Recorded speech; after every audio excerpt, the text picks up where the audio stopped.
Hey, good afternoon, everyone. It's me, Nisi. I'm back with the second part of chapter 7 of The Fall, and it is from the Children of the Law of One, the Lost Teachings of Atlantis. I'm just going to read this section because I find it very interesting. Wanted to share it with our Facebook group. I know that several of you have not had a chance to pick up a copy of this book. I highly recommend that you do so. And for others, if this video is uploaded to YouTube, please, by all means, pick up a copy of the book or see if you can find the YouTube video. I'll see if I can link it in the comment section of YouTube. I try to do that on my Facebook group, on our Facebook group, but it's a hit or miss on YouTube. So anyway, second part of chapter 7, under the subject heading, it says, Recent Developments from the Beginning. The following is from a scroll that was later addendum to the translation of the above story. But what is particularly interesting about it is that it is said to have been written by the same author, the being who was also Grand Master Thoth, but in a different lifetime.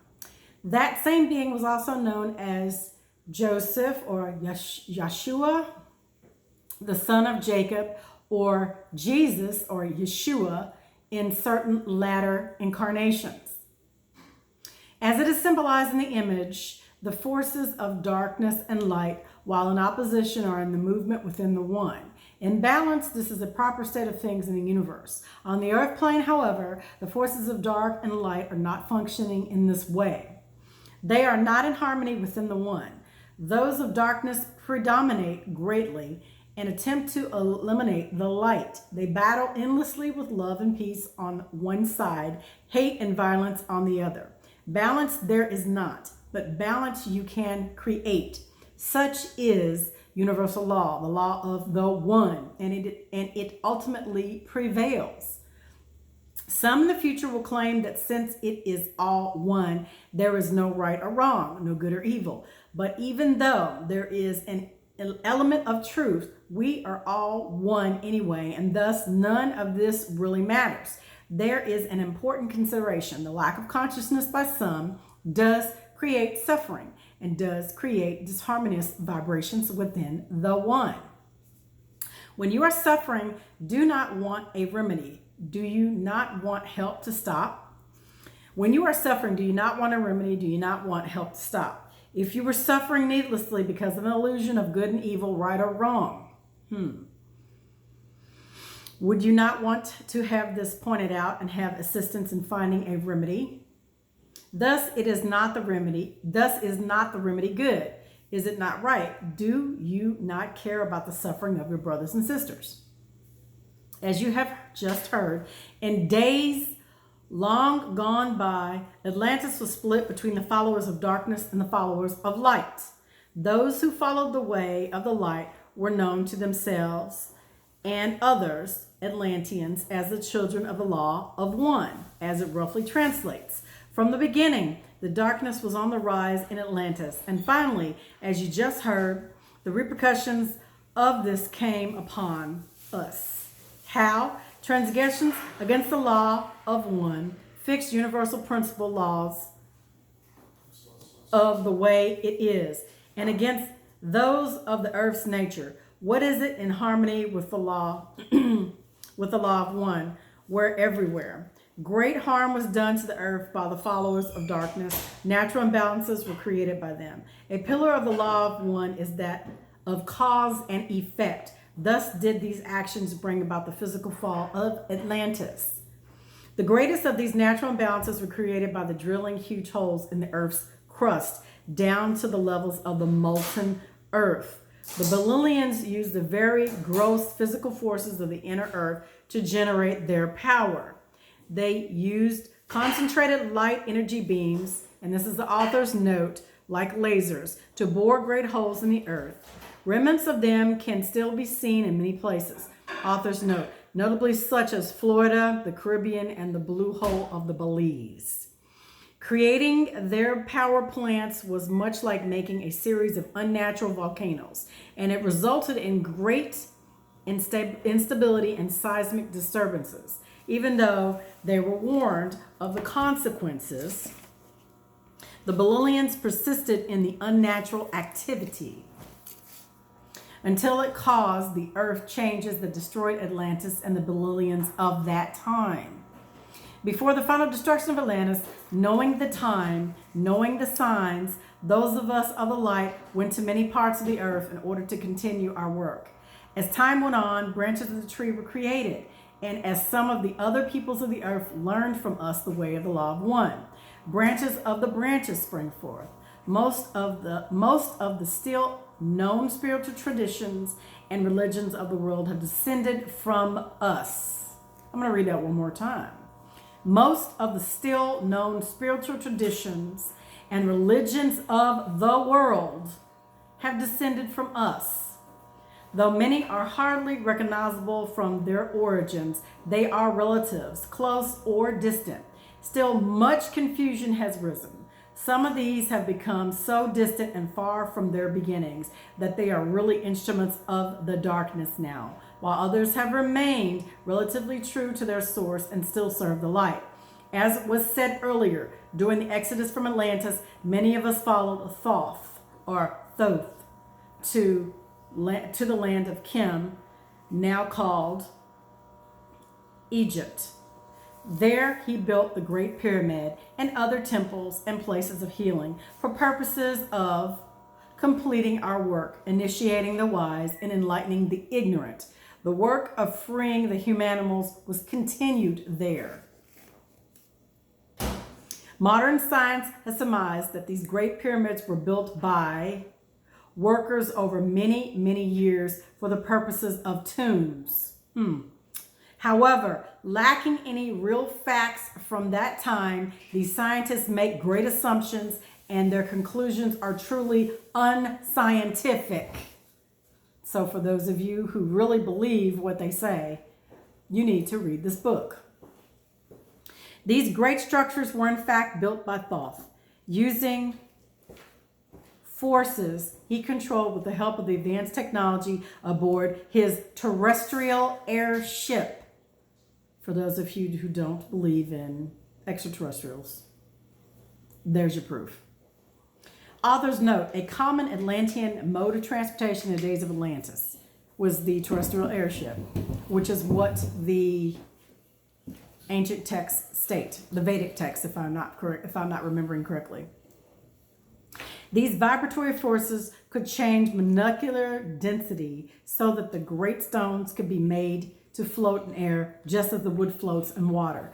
The power generating plants built by the children were very harmonious with nature, in stark contrast with the Babylonian methods. The generators were simple pyramids that are placed all around the world. I'm adding that part in. Simple pyramids that harmlessly collected the energy present in the Earth's aura, frequency of the magnetic field, the field that makes a compass point to the north. That's in the parentheses. The power generator pyramids used only crystal and copper capstones combined with a large peak release collector or capacitor in parentheses or quotes inside the pyramid. This allowed wireless transmission of the power to any building or vehicle, including the airborne terrestrial ships such as Thoth's. Wow. I can't believe this. I can believe it, but I can't believe it. This book answers, and it answers so many questions. The Great Pyramid itself was both a power generator, more about it can be found in the chapter on metaphysics, that's what it says in parentheses, and a center for final stage spiritual initiation for the children of the law of one. Its great hall was once lined with painted tablets depicting the stages of spiritual development and initiation that were later to become the major arcana of the Terra. The humanimals were treated in other pyramids, the various places of healing and consciousness rising that were built in that area. They were released from enough bondage there so that they were at least capable of finding their own freedom, their own way back to the one. But now, it is not only many of the reincarnations of the humanimals that are lost to the one. There are many, many, many more, even some of those who helped save the humanimals. Thoth's ship remains hidden under the Sphinx. This may yet be found and used by initiates when it is time and the need arises. Between the Sphinx and the pyramid is buried a chamber that contains the records of our history from the beginning to the year 2001, known as the Hall of Records. This, or the duplicate records in the Yucatan or the ocean, will be found just prior to the great earth changes that will again rock the earth on its axis. And it says, refer to author's note on page 86. Eventually, our work in Egypt complete, we left for places of retreat to create centers of refuge for the children. This was done so that the light would survive even as darkness continues to grow in the world. It was known that if our numbers remained at least 1,000, that the needs of those seeking light on earth would always be met. Master Thoth, aware of ever-growing darkness that was to be, and knowing how the written word can be controlled and corrupted by the greedy and the power mongers, put the keys of knowledge of the spiritual initiate's path back to the One into images on cards. As mentioned earlier, these were the first tarot cards, which were replicas of the images that lined the great hallway of the Great Pyramid of the Initiation. Thoth knew that images would be difficult to change by the corrupt and more difficult for them to understand. He also knew that those on the path of ascension towards the One would someday see and understand their meanings and secrets. To further ensure the safety of these keys, he added more cards to the major arcanum, creating the full system of divination. The method of divination he taught to those of the land of Egypt who were leaving Egypt for other lands. Author's note, wandering Egyptians, that would later be called gypsies. Knowing that these Egyptians would use the divination system to reveal the future of others for profit, he knew that greed itself would ensure that the Egyptians would preserve the images as much as possible, and that the knowledge would be preserved in many different lands. We then left Egypt and went to many lands, including those known at the time as Oz, and the remnants of Mu. Author's note, what are now Tibet, Europe, parts of Americas, and Asia. Other Atlanteans who had not come to Egypt had already gone to other lands, some being of the One, some being of Baalil. Some of the new lands were called the children of the One gods, or the Great Light Brotherhood, or Great White Brotherhood. Others became known as the Magi, the magicians, and the alchemists. Many of the children used legends and guises to keep political powerful from interfering with them and their strange ways. Ignorant rulers were only too happy to let an alchemist pursue their weird practices so long as it could result in discovering a means to make the ruler rich by changing common metal to gold. Still others of the children were known as great spiritual teachers, thinkers, and creators in the various forms of arts. Many brought forth communities and monasteries to further the work of the One. In these places, the teachings of the One lived on in pure form and expanded, spreading to eventually become the foundations of other divergent philosophies and spiritual paths. A branch of the Magi formed communities around the 5th century BC, eventually to become known as the Essenes.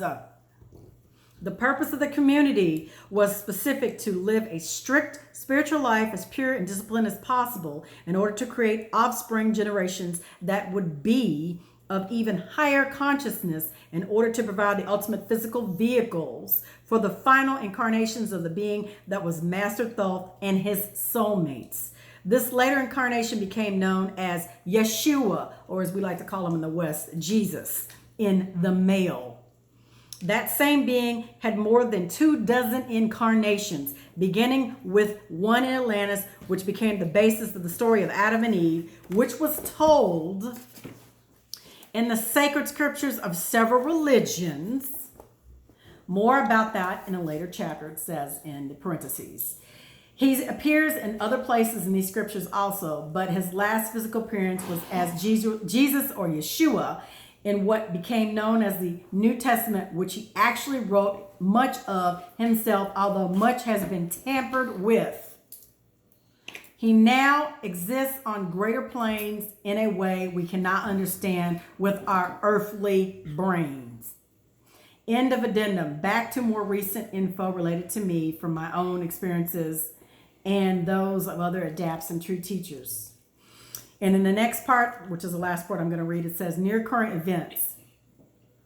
There was one community of Atlanteans who didn't live on Atlantis during the Great Destruction, living in total isolation from the world, outside world until a few decades ago. These people remain the pure genetic line of Atlantis. I won't get into the details here for a couple of reasons. It's not pertinent to the goal of this book, and it is far too involved to cover properly here. Having a body that is of the pure genetic line of Atlantis is fascinating, but not really important. A body is just a physical vehicle, people. I added people because you guys have to know that we are not our bodies.